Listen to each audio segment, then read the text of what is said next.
Hello student, this video is in continuation of the previous video. In previous video we covered the first part of the lesson 3, the trick that did not work. In this video we read further what will happen in this story. Let we read and understand what will happen in coming part. Lesson 3, the trick that did not work. In this video we are here in this page number 25. In the previous video we covered this paragraph, the last paragraph. Once again I repeat, what if the beasts kill you, asked Jung. To this Charu replied craftily, a faithful servant is not afraid of losing his life in the service of his master. He said, the always faithful servant is always in the disposal of his master, always ready to do work for his master. Now we move further. The king was very pleased with this reply, and Charu with Golu in tow went off towards the river, and both of them went towards the river to find out the beast who are making this noise of the animal. To their surprise, the jackals found that the animal that had frightened the lion was a big bull. When they went and they looked in the jungle, that animal who were frightened the king, the lion of the jungle, was a big bull who had lost his way in the jungle. He was there in the jungle because he was missed the city life and he entered in the jungle by mistake. Charu scolded the animal for making so much noise and disturbing the king of the jungle. And Charu was a smart and he is scolded. He was saying hard words to the animal for making so much noise and disturbing the king of the jungle. Jung was disturbed because he made the noise, harsh noise and loud noise in the jungle. The bull became quiet immediately. After listening the words of the Chalu, he was quiet and he told Charu that he did not know his way around because he was by mistake in this jungle and he was not know the way where he has to go, and that he was willing to go and tell the king that he was sorry for annoying him. He was ready, Bull was ready to say sorry to the king of jungle, but he first wanted the king to promise not to harm him. But he wants that promise should not, the king should not kill him. So the jackal told the bull to wait right there. The jackals, both Charu and second one is Charu and the Golu. What happened? The jackals told the bull to wait right there. Both of them said, "You wait here." And off they went to Jung, and both of them went to Jung and told him that the creature that was making all the noise was only a bull. They said the king that the creature who made the noise, hard noise in the jungle, was simply a bull. But the bull was not ordinary. But they told the king that bull was not the ordinary bull, not the simple bull. He was a messenger of God.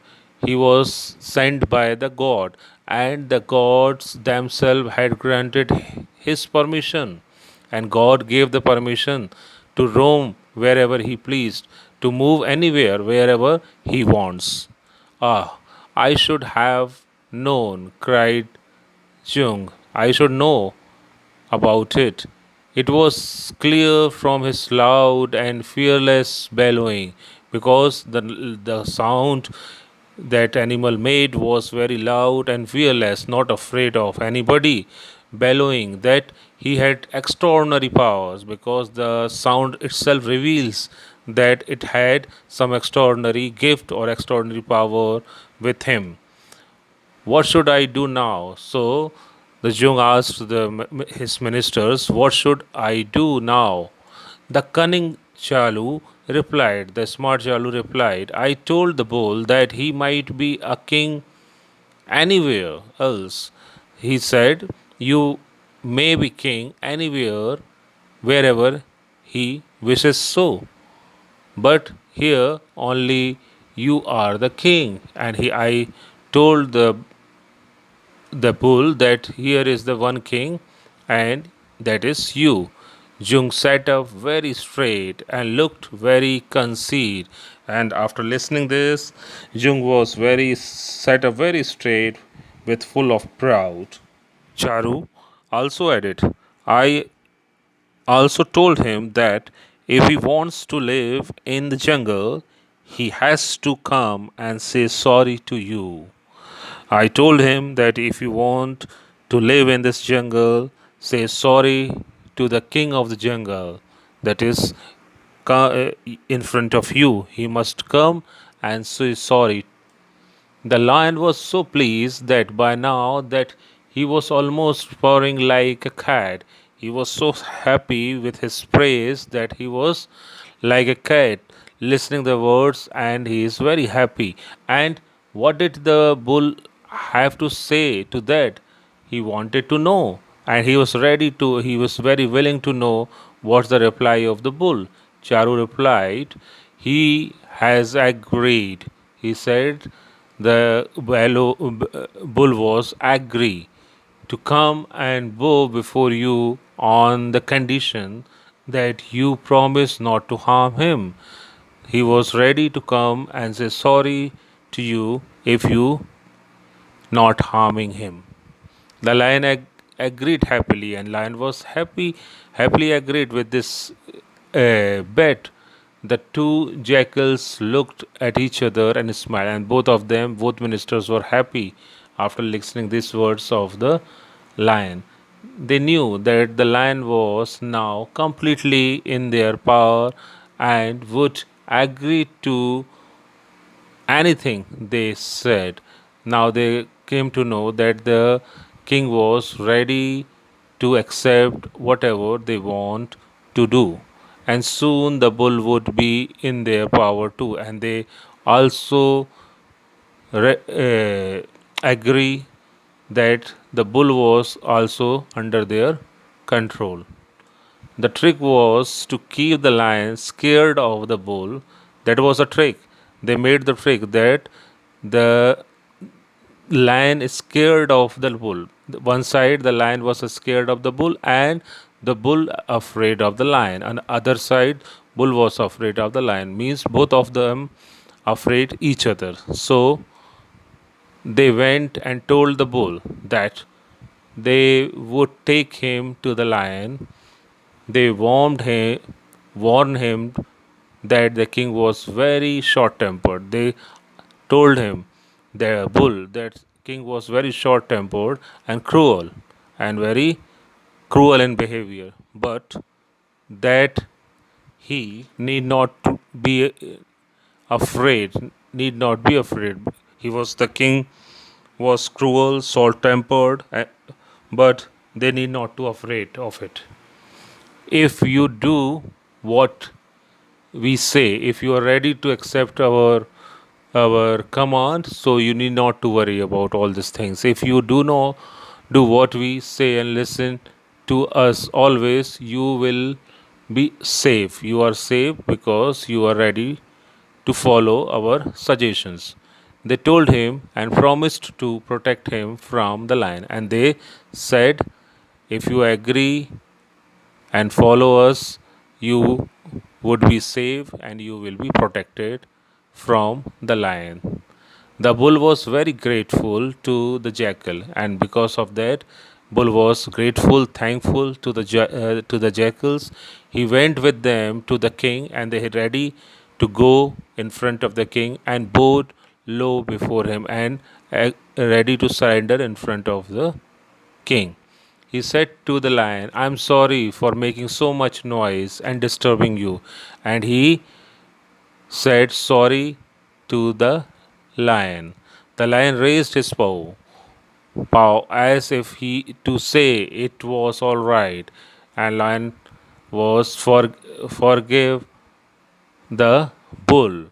Then he asked the bull to sit beside him, and then he said, sit near to him and tell him all about himself, and said, tell him about what happened in his life. The bull sat down, surprised by the lion's gentleness, and he was very much surprised of the good behavior of the lion. He told the king, I am from a nearby city. I am not very far away. I am from the nearby city. I was carrying a load for a merchant. I am doing the service of one merchant to another city through the jungle. I taking the carrying the loads and going from one city to another city. On the way, I fell down from the exhaustion.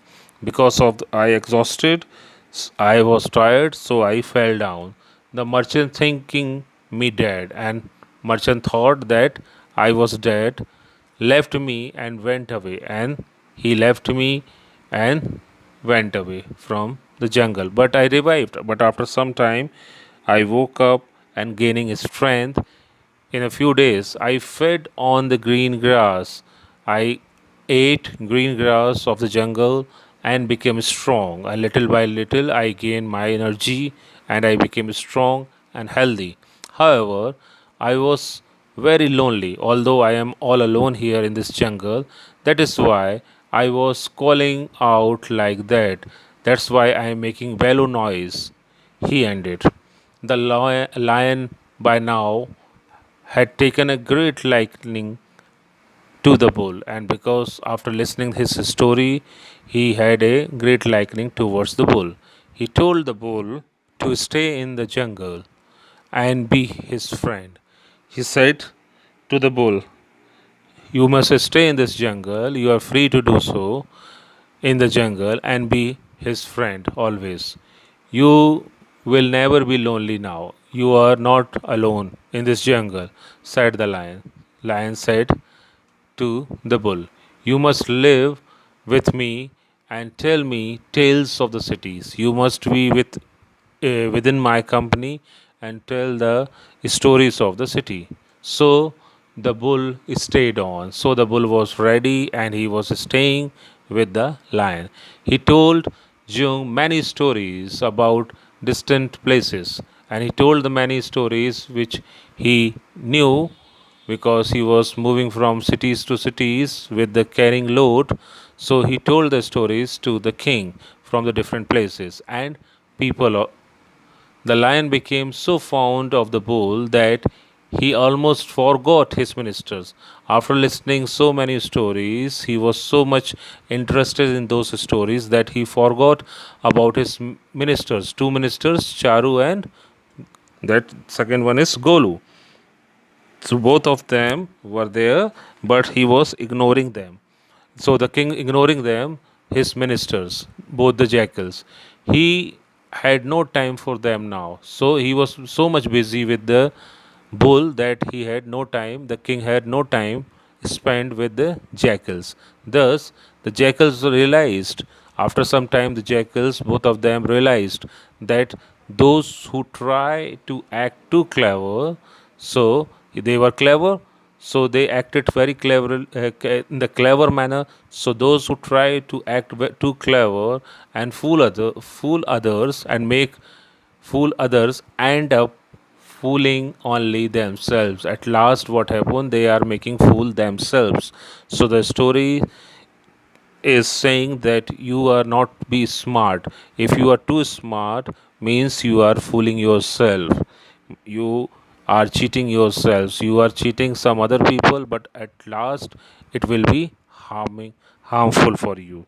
So this is the moral of the story, where the two jackals, they thought themselves to be smart, but at last what happened? They were sitting aloof, and the bull, who was the outsider came in and made good friendship with the king.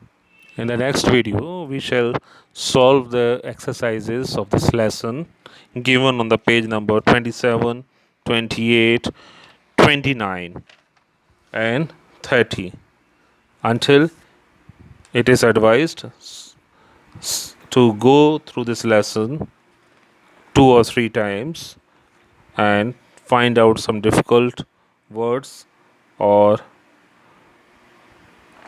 some words, write down those words in the copy, see the dictionary, the meaning of some hard words, which and write down the word meanings. Thank you.